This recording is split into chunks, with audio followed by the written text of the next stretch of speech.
La Madonnina di via 24 Maggio a Rossano Veneto, firmata a metà del Novecento dal pittore Luigi Pizzotto, ha bisogno di un importante intervento di restauro e si muove tutto il comune. L'artista, come documentato, aveva realizzato la sua Madonnetta, come la chiamano i rossanesi, su un'altra immagine religiosa della fine del 1800 realizzata su lastra di metallo, 2 gioielli da salvare. L'interesse dell'amministrazione e di tutte le persone fedeli, che sono comunque fedeli a questa immagine, è quella di recuperarle entrambe.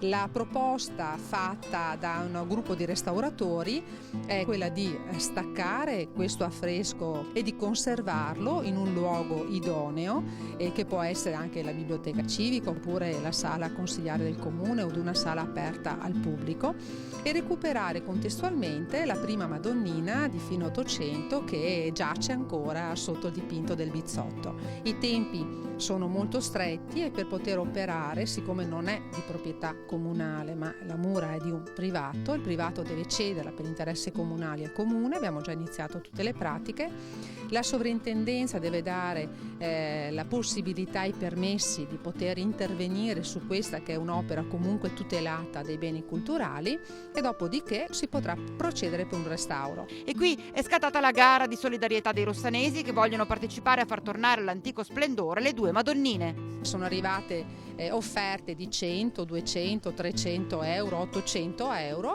e con un piccolo sforzo e l'appello che faccio ai miei concittadini potremo veramente restaurarlo completamente, con il grazie a questi devoti che vogliono partecipare. Questo è un senso di comunità. Sarebbe la prima volta che la comunità si impegna in un patto con il comune a contribuire a restaurare e a ridare qualcosa a Rossano.